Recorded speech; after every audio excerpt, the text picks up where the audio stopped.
It's the end of the year, and you know what that means. Listicles, lots and lots of listicles. We hardly did any listicles this year, and boy howdy do we have a backlog.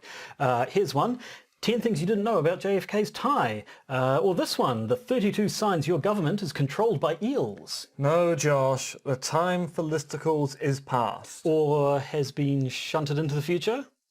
No, it's time for the yearly Year in Review. Ah, really?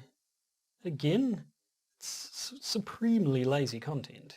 But it's so soothing. In fact, the promise of a soothing Year in Review episode has lured out one of the many conspirators we have been trying to uncover. Yes, Gillies P. Cam. If that is your real name. Your migraine might have passed, but in falling asleep to one of our podcasts, you made the tragic mistake of leaving your mentions open. We were finally able to reveal your part in the conspiracy.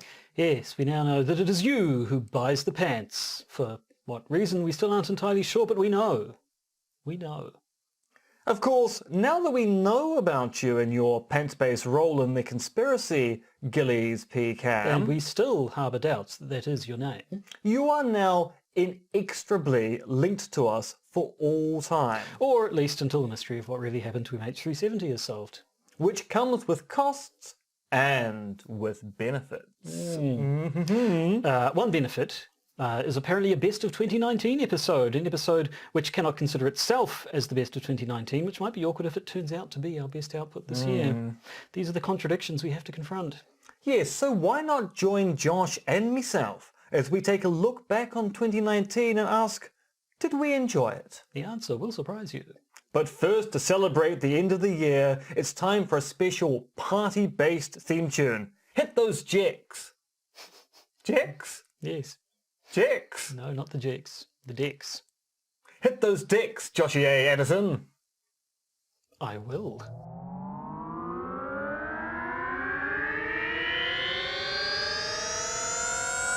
Hey, it's the Podcaster's Guide to the Conspiracy.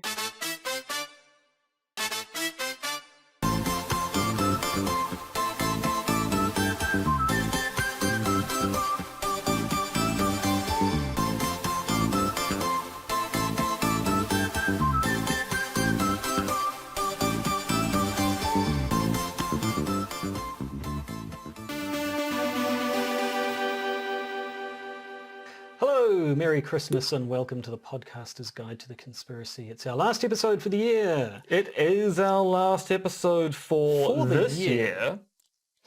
Yes, but not for last year, for instance. That was one about 50-odd episodes ago. Certainly not the last episode for next year. No. No, I mean, it'd be weird to have the final episode of next year, this year. Although, I mean, like TV shows, you kind of film your finale at some point in the middle of your season, the year before it actually plays. It gets very confusing. It's a bit timey-wimey. No, none of that here. So we, of course, being I, Josh Addison, they, Dr. M. Dentith. We, the Podcaster's Guide to the Conspiracy. We have two new patrons. Now, one we will not mention, in part because they haven't pledged to the level that we do mention them, also in part because their name appears to be unpronounceable, which might be part of their cunning ploy. And of course, someone who we're calling Gillies P. Cam, although their actual username is actually just one word. So we're kind of making breaks to make a joke of a name out of there, who has joined our wonderful pantheon of patrons and now gets to get the bonus content that patrons get access to every week. And there will be bonus content for this week. Oh, there will be. We'll be talking about super centenarians, I think. Yes. I mean, that sounds like a Marvel villain that the X-Men used to fight. The super centenarian, yeah. Yeah. But it's not. It's just a very old person. which is the biggest threat to the Marvel universe yet. Possibly. But anyway, that's for later. It is for later. Now is now. And now, we're going to have a look back at 2019. I guess we should play some sort of a sting. Should we do that now? Yeah, I think we'll put the sting right about here.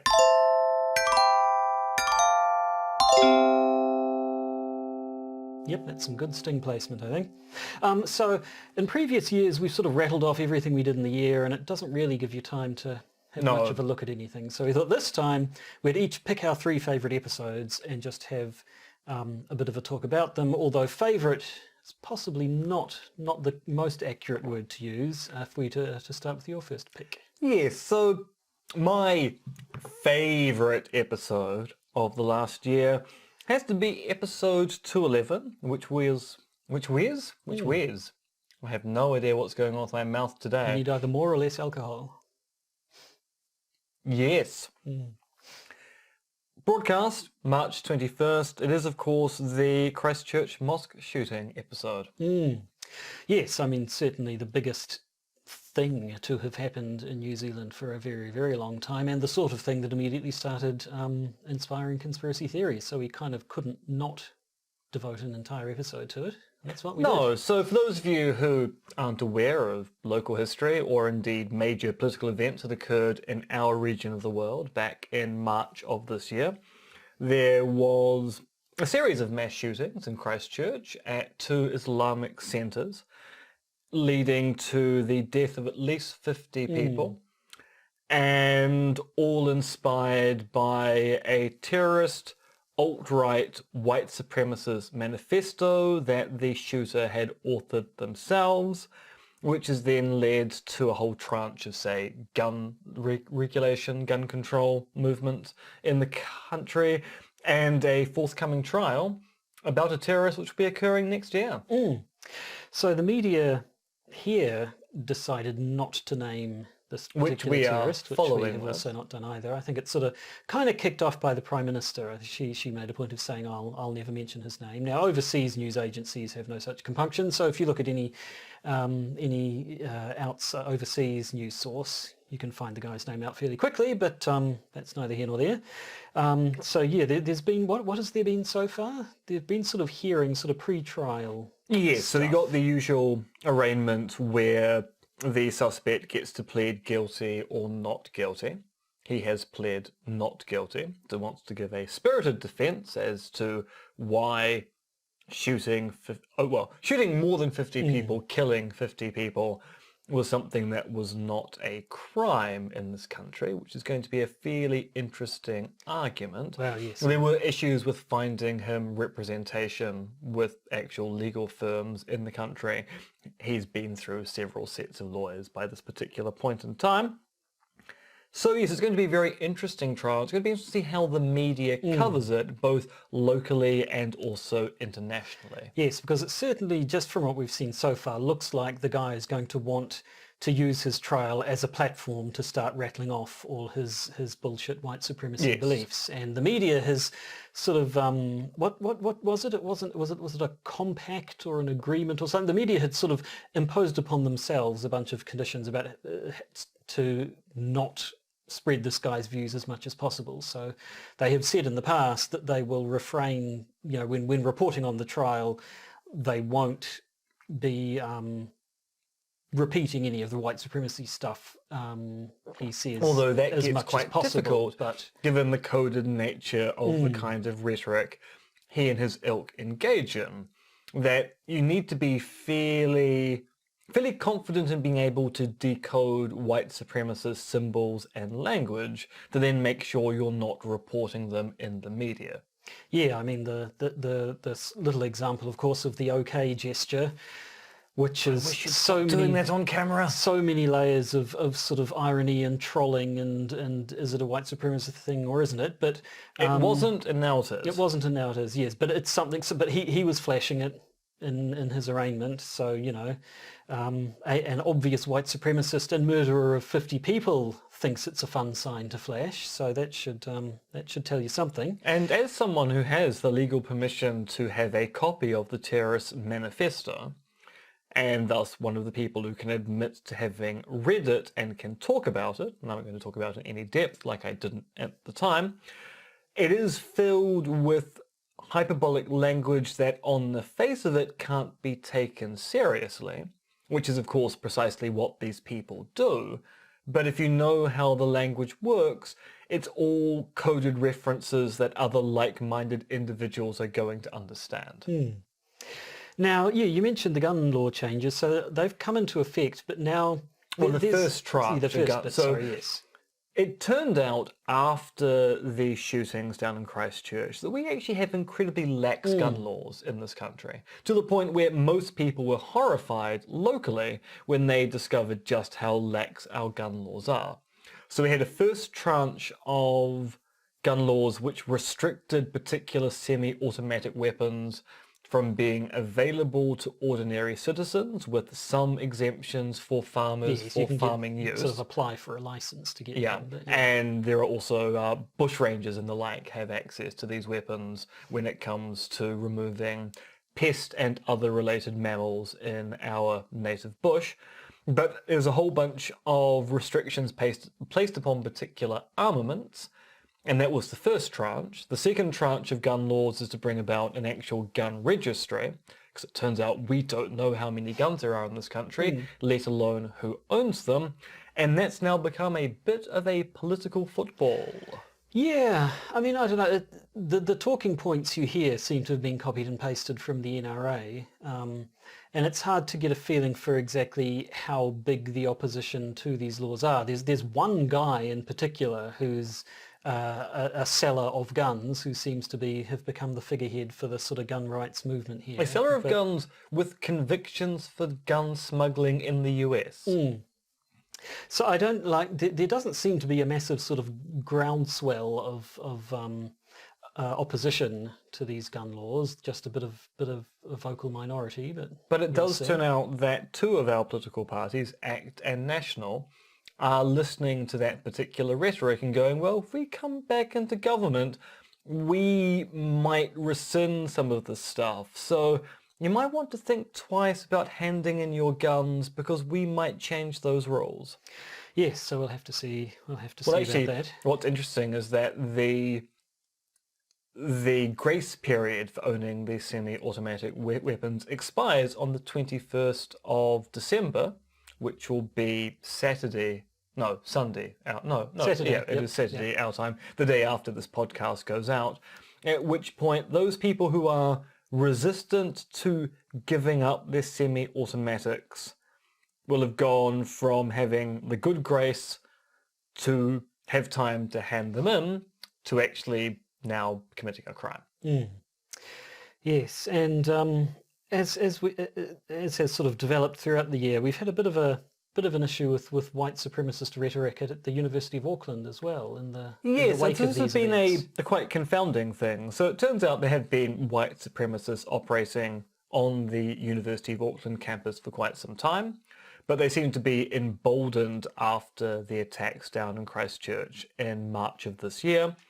And it turns out that the administration, not the academic staff at the University of Auckland, has been rather loath to do anything about it, to the point where they don't even want to tear down white supremacist symbols that have been posted all around the campus.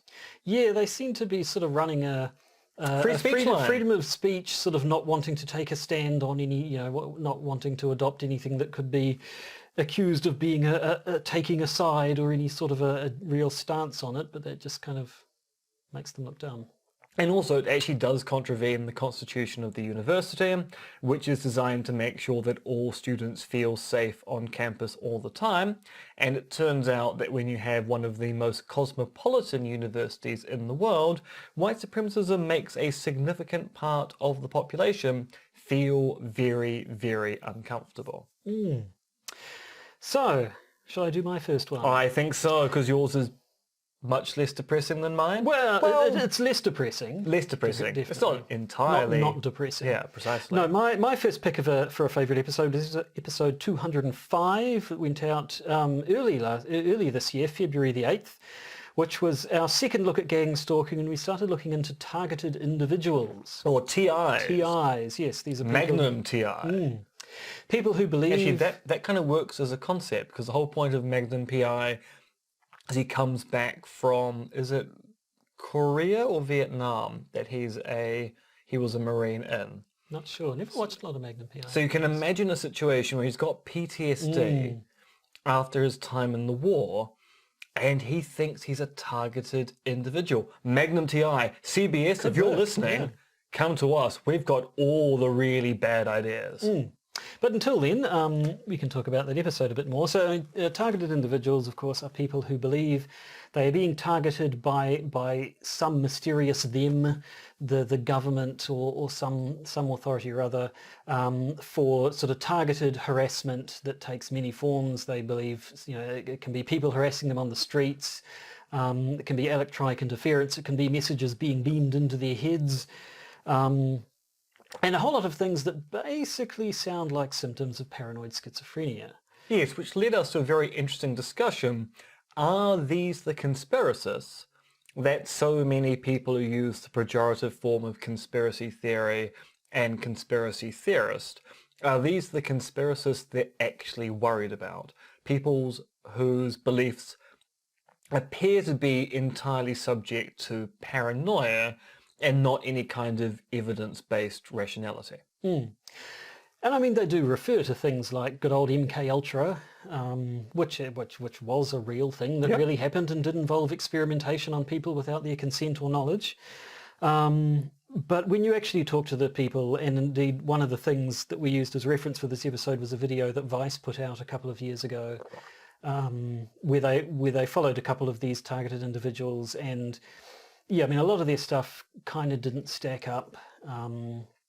One guy who reckoned, talked about how magnets would stick to him because of whatever electrical implants and stuff had been put into him. And when it came down to it, it was this dude putting tiny little sort of magnets like you get off the back of a fridge magnet onto his skin where they stuck because they're tiny and he was a little bit sweaty, really. But Yes, there wasn't much of a mystery to that one at all. And, brought out some sort of a voltmeter and was sort of holding it onto the back of his neck and saying, look, see, the needle twitches when you put it on my skin. And then the documentarian said, oh, can you put it on my skin? And the exact same thing happened to him, which of course because it turns out the brain is really quite filled with electrical current.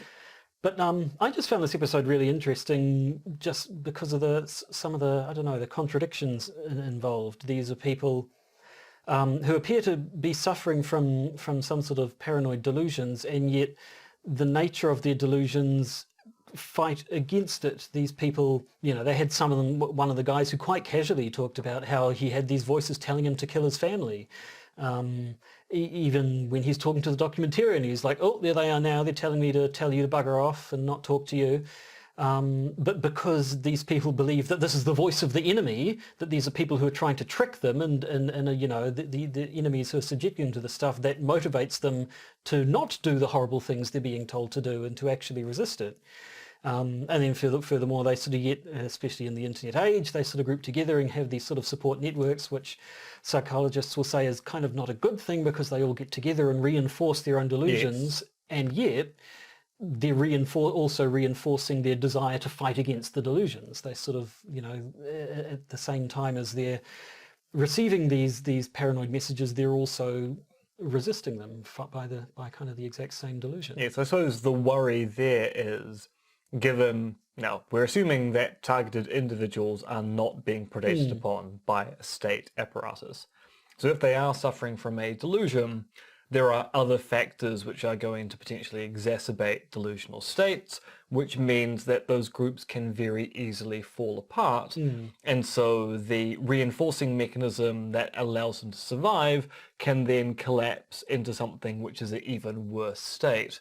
And then you've got the person who has the voice in their head saying, kill my family, who no longer has any kind of support structure that tells him that killing his family would be a bad idea. I tried to find a bit of an update to this story just in coming up with the notes for this episode. I couldn't really find any follow-ups on Vice, which is unfortunate because I would. The episode, it ended, two of the guys talked about how they'd got in touch with some clinic in Spain, I think it was, that was willing to give them a full body MRI or something so they could finally hunt down whatever implants had been put in them. And they were supposedly going off to do that, and then at the end of the documentary it sort of said no, they never made it to Spain. So I don't really sort of find out what happened there. And then they also, one person they spoke to a lot was a woman whose circumstances were always just a little bit strange. Yes. Seemed to be like she lived in people's flats and shipping containers and so on because she thought wherever she stayed, she'd get these headaches or whatever, which were a result of her electromagnetic beams or something being shot at her by her harassers, and no matter where she moved to, after a little while they'd start up again and she'd move again and so on. But she also was jetted off overseas for retreats in other places, quite happily, appeared to be sort of independently wealthy, but they never really got into her circumstances. No, that was a bit weird. She was also the one who'd managed to get a doctor to cut open her hand, essentially, looking for an implant, which, when nothing turned up, would just prove that it was. So that proved it was nanotechnology, the fact that we couldn't see any implants. It's so small it can't be when he found. cut open the part of my hand where I was sure there was an implant, yeah. So Which just goes to show that in certain situations, doctors will do anything for a good payment of cash. Trying to look out how to finish that sentence. I'm not saying all doctors, does it. There are going to be some doctors out there. I mean, we knew back in our university days when people wanted, say, Ritalin or speed, there were certain doctors out there who would prescribe it to you for dietary reasons. And it was quite known that was a boondoggle. An actual boondoggle. Yes. Nice word. So I just picked that one because I found it a fascinating topic, basically. Yeah. So what's your, and which I'm assuming is your motivation for your second pick? Yes, the murder of Olof Palme, the Swedish Prime Minister, who in February of 1986 was murdered on a walk home with his wife from the cinema. So an actual head of state being shot dead in the street. It was kind of the Swedish JFK, really. And it's an unsolved murder to this day. And because of the status of the victim and the fact that the crime has never been solved, it's still an active investigation in Sweden. It actually might be the most expensive investigated crime in human history, given the number of Swedish krona that's been poured into the investigation. And when you think about it, when your Prime Minister is shot on the streets of Stockholm and no one knows who did it, you kind of want that solved because it's a pretty major issue.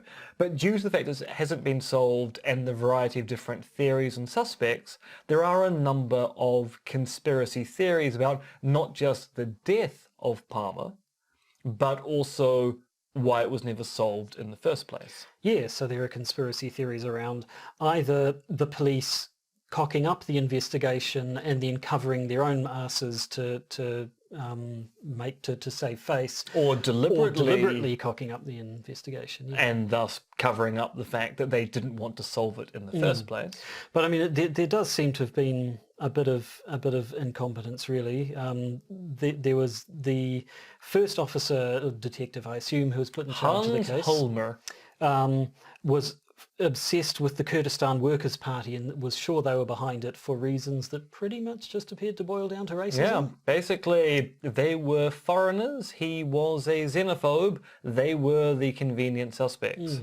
And so put a lot of time and effort into investigating that angle and refusing to investigate anything else. So by the time someone finally basically wrested the case off him... Yeah, the case was wrested off him and he was retired. It was a year or two cold by that point. So as I recall, the reason why we were talking about it back in May of this year was because there had been an article and there was a little development where this old walkie-talkie had shown up. Yeah, so it was a case of, it turned out that someone, the day after the crime was committed, was in the area and found a walkie-talkie, which was never revealed to the police. And then when they found out about it, they're going, it's actually a fairly rare technology for the time. And it's a rare item for Swedes to have at that particular point in time. Maybe it's connected with the criminal activity. Now, as far as I'm aware, no one knows anything more other than it was found proximate to the crime. They think it may have been used by either the assailant or people working with the assailant. The theory is the walkie-talkies were used to plan the crime in situ. But at this stage, they know no more than we knew back at the beginning of the year. But the presence of a walkie-talkie itself would have been significant because that would suggest multiple conspirators here, whereas some of the possibilities have been that it was just some guy. In fact, was it the Krista Peterson fellow? Yes, Was was he the actually one- convicted for the murder in 1989, but then eventually pardoned because of a lack of motive, a lack of a murder weapon, and the fact that the identification of him by the witness, Lisbeth Palmer, Olaf Palmer's wife, was taken to be unreliable due to the police cocking up the lineup. Now, was he the guy who supposedly shot the Prime Minister, mistaking him for someone else? I know there was one scenario where the claim was that the guy had mistaken the Prime Minister for someone else who looked a bit like him, who was like a drug dealer. I think that's or something. another Was it suspect one? again. There were a few Yeah. different suspects, and they're all Yes. Although the equally Peterson fishy. one is interesting because after being pardoned, he kept on going on TV and suggesting that maybe he had done it after all. which I don't know if that Suggesting, was never just stating. attention seeking yes, or- Yes, and so there was a theory that he was mentally ill and thus was using this as some way of acting out. And then because it's been such a significant event, then there were the sort of repercussions in the works of fiction as well, weren't there? Well, yes. So Stig Larsson, the author of The Girl with the Dragon Tattoo, who I believe the Swedish title of the first book is actually The Men Who Hate Women. It was only The Girl Who Kicked the Hornet's Nest that then meant that they renamed the first book with a English name similar to the second book. And he was obsessed with the assassination of Olof Palme. His theory was it was a state-led execution because back in the mid-80s in Sweden, nationalists and white supremacists were very much embedded in the police force and the security apparatus of Sweden at the time. Palmer was a left-wing firebrand.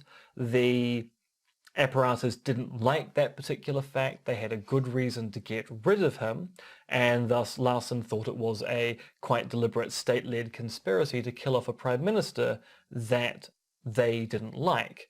And what actually drew me to this originally was that many years ago when I was in Norway, I watched a TV series called Death of a Pilgrim, which is a fictionalized account of the investigation into the death of Olof Palme in the modern day, where they solve the crime. Which just seems really odd. Yes, taking an unsolved crime and then just writing a solution to it based on imagination, I assume. Yeah, basically. Who did it in the show? Oh, Do you it recall? was a police-led conspiracy by right-wing members of the constabulary, but they make up the person responsible, I suppose, because they're a bit worried about libel law. Well, yes, you would be. Yeah, so again, just a fascinating case. Something that here on the other side of the world, and in the English-speaking world, I guess not a lot of people know about, but in Sweden, the Prime Minister who got bloody shot in the street. Now, of course, this does make me think we've never talked about the Australian Prime Minister who went for a swim and never came back. We've mentioned him. Yes, we've never discussed. Never done a there full are episode on him. conspiracy theories galore about him being abducted by the Russians. So there's probably something in could. that. Yeah. Might add that to our list whilst you talk about your second pick. My second pick is genuinely, I think, the best episode possibly that we've ever done. I don't know, but I unfortunately, mean, it's controversial. in circumstances that unfortunately we're unlikely to repeat. My second pick. It's going to happen Oh, it again. probably I mean, it will. almost did a few weeks ago. That's true, actually, yeah. Episode 215, April 18th of this year. Now, the actual topic of the episode was the fire at Notre Dame Cathedral and the conspiracy theories around it. And you may recall earlier this year, big fire, Notre Dame Cathedral did a hell of a lot of damage. And immediately there were conspiracy theories around whether it had been set deliberately and by whom and who was covering stuff up and so on and so forth. But that's not why the episode was great. Why the episode was great was because I showed up at Em's house to record that episode. Em opened the door and said... I'm very, very drunk. And he was. Yes, I've been out dear. drinking with friends of the show, Jamie and Nick, and I'd only planned to go for a few drinks because I'm a responsible person, had a podcast to record, And Jamie kept on saying, have another drink, have another drink. And I did, and I arrived back home. Actually forgot we were going to record a podcast, only remembered about 15 minutes before Josh turned up. Very hurriedly set up things, and then we spent 25 minutes recording the intro. We did, yes. It turned out reading from a script while drunk, Very difficult. Not so easy. Very, very difficult. The rest of the episode went fairly swimmingly, I thought. You acquitted yourself quite well, but I was passionate. I was you were really invested. animated. Yeah, it's true. It was very good.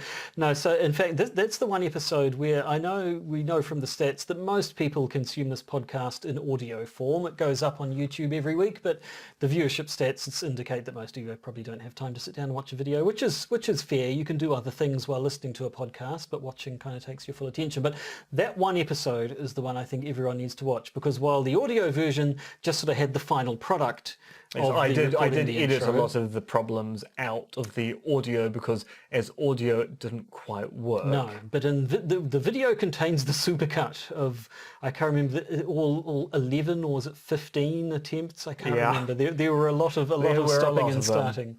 And it is quite frankly brilliant viewing.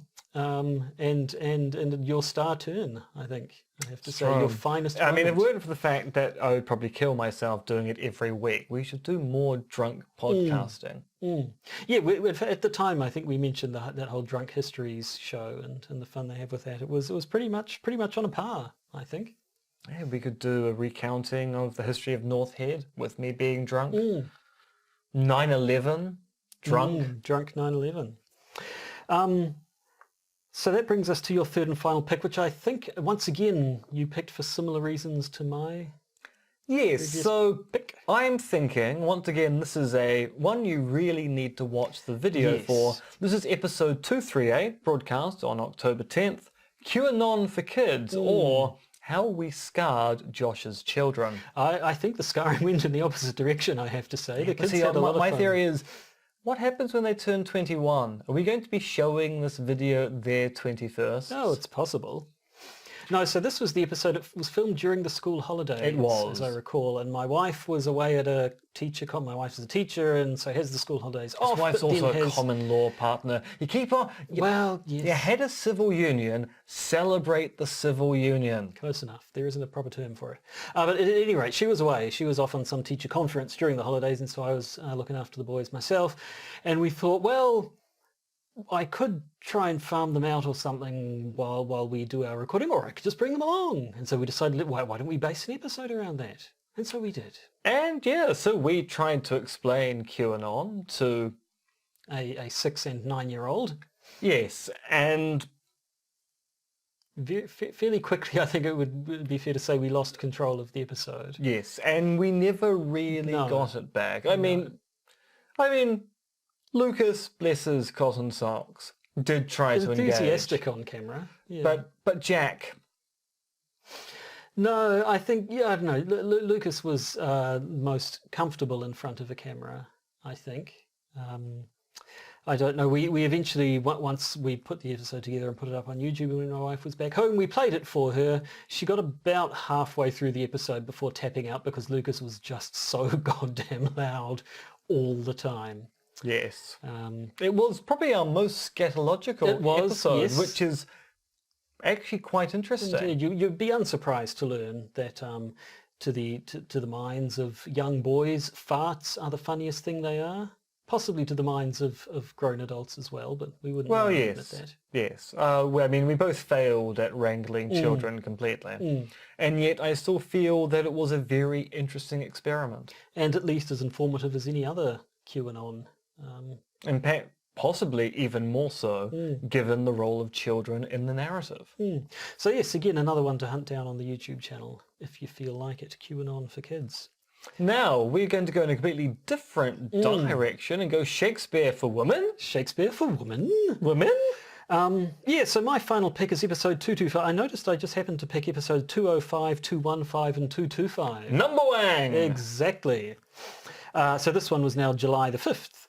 And we had the episode called Was Shakespeare a Woman? And someone has remarked that any time a headline ends with a question mark, the answer is almost always no. No. And we thought that was probably the case, but it's still nevertheless just a really interesting thing to talk about. In this case, Amelia Bassano, later Amelia Lagna, once she was married off to her cousin, I think. As was the style of the time. Was a contemporary of William Shakespeare. She is the first woman to publish a collection of poetry under her own name. Which was fairly remarkable at the time, because there were a lot of restrictions in Elizabethan England as to who could publish and how they could publish. So if you were aristocratic, it was expected you published under another name, although there are so many exceptions to that rule that now people are going, maybe we're just wrong about that. But women in particular just weren't meant to have literary lives at all, which is why there's a whole history of women writing under the nom de plume of men around about that time. But Amelia Lagna did not do that. I believe some women had sort of published like pamphlets of poetry or something, but hers was a complete works that she published. Salve Deus Rex Judaeorum, Hail God, King of the Jews. It was sort of religious, lots of religious imagery and about woman's sort of a woman's role, I guess, how to be a good Christian. But it has been interpreted as being sort of proto-feminist in a way. So she's a very interesting person in her own right, but she's also a person who people have suggested is one of the contenders for the person who really wrote the works of Shakespeare. Yeah. And in part that's due to the long-standing conspiracy that people have that William Shakespeare of Stratford-on-Avon is not William Shakespeare the Bard, on the notion that William Shakespeare of Stratford-on-Avon doesn't have the right kind of fancy background or pedigree to have written the plays,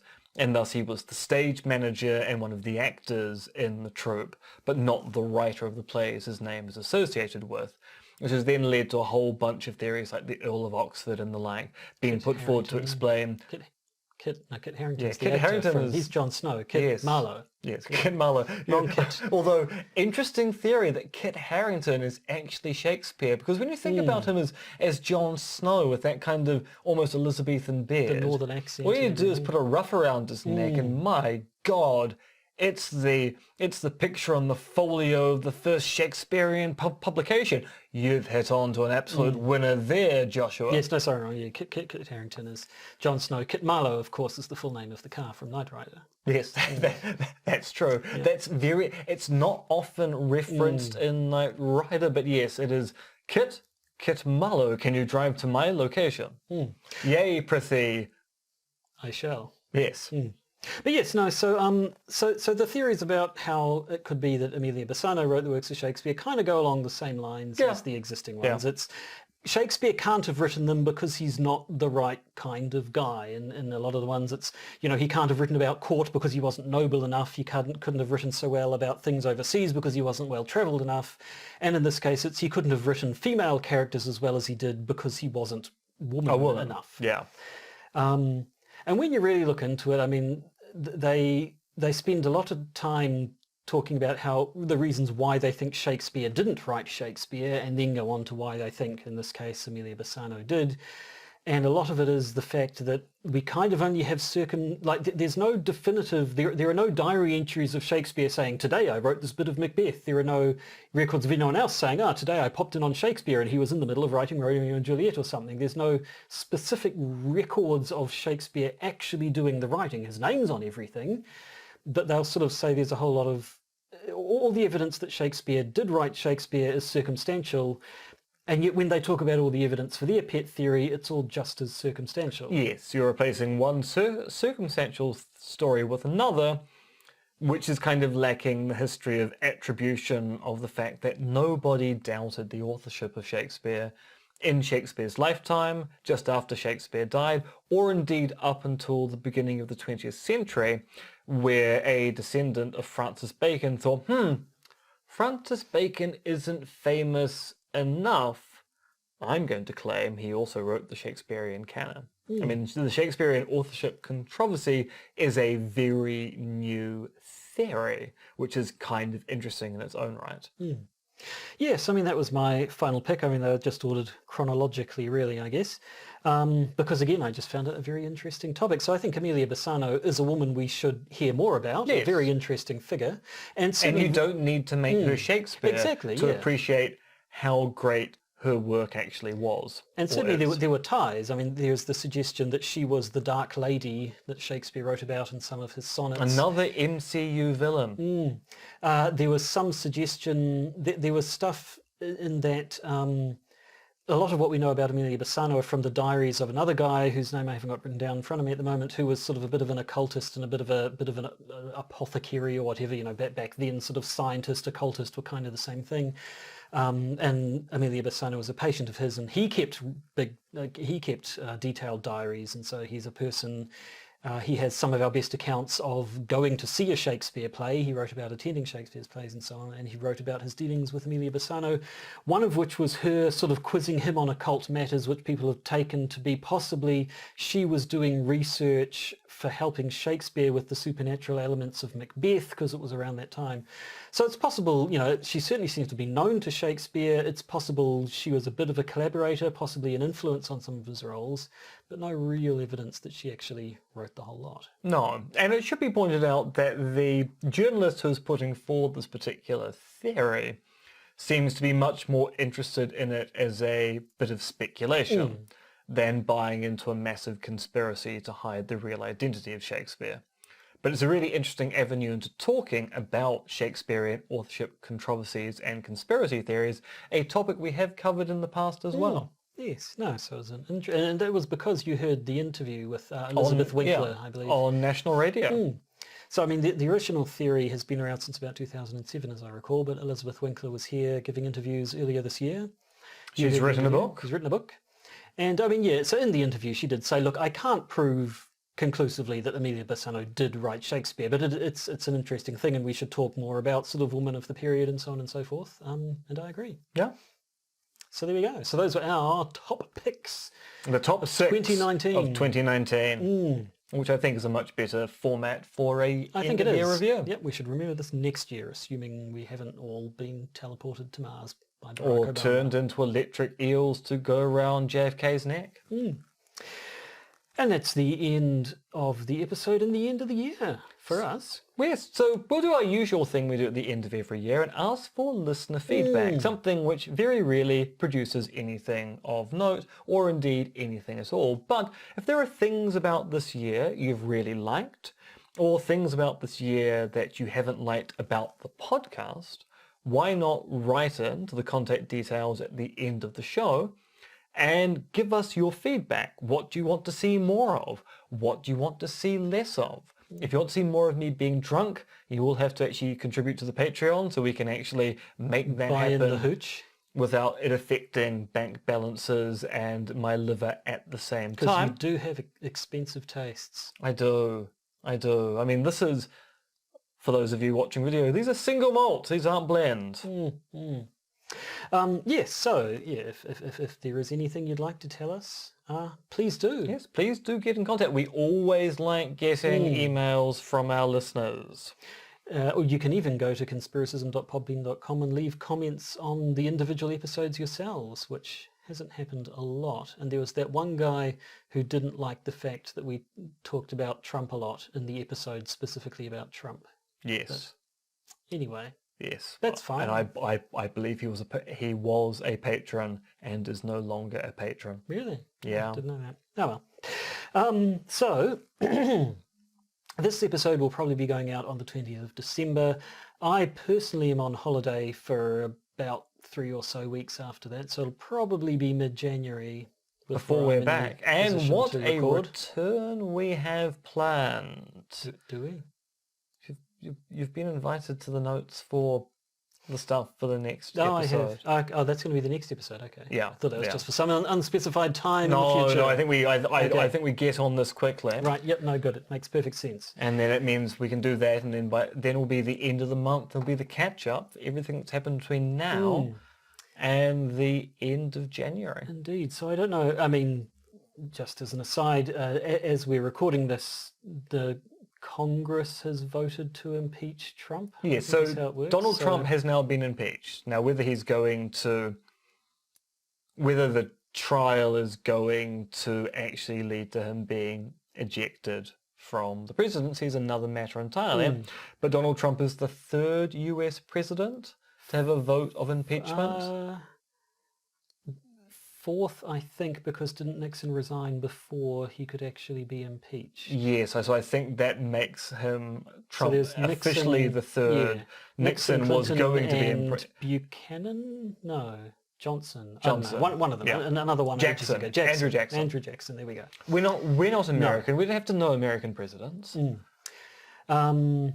Yeah, so possibly when we come back there'll be a lot to say, although it's all going to adjourn over Christmas anyway. I can't imagine. Yeah, I mean, the actual trial won't occur until January anyway. And indeed, there have been theories that the Democrats should not actually start the trial and find some way to delay it all the way through until the election next year, in the hope that they can then take control of the Senate, so that if the impeachment goes through, there will be enough numbers in the Senate to actually boot Donald Trump out. But that does kind of sound like wishful thinking, I have to say. It does.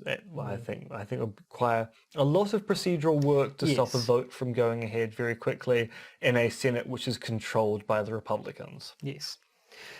Anyway, so yeah, we may have interesting things to talk about when we come back next year. Maybe we won't. We'll just have to see. Now, after the break, for our patrons, we will have an exciting episode about a very, very, very old French woman who may not have been as old as people claim she was when she died, and the Russian conspiracy that may explain it all. Yes, which old person might not have been that old doesn't sound particularly interesting, but actually I think this is quite a... Yeah, it is quite an interesting little story. So for our patrons, to whom we are not actually indebted, I suppose, but because they give their money eternally freely, grateful. But certainly grateful. You can listen to that if you'd like to listen to that. If that sounds like something that would tickle your fancy, or wet your whistle, you can become a patron by going to patreon.com and looking for the Podcaster's Guide to the Conspiracy, or going to conspiracism.podbean.com, where the podcast is hosted, and signing up there. And I think we should probably let people go about their business. They've got lots of things to do, Christmas events to plan and hangovers to nurse and who knows what. Well, precisely. So, season's greetings. Merry Festivus and Merry Kerameti to you all. Indeed. We'll see you next year. Goodbye. L'arrivederci. You've been listening to the Podcaster's Guide to the Conspiracy, hosted by Josh Edison and Indented. If you'd like to help support us, please find details of our pledge drive at either Patreon or Podbean. If you'd like to get in contact with us, email us at podcastconspiracy@gmail.com.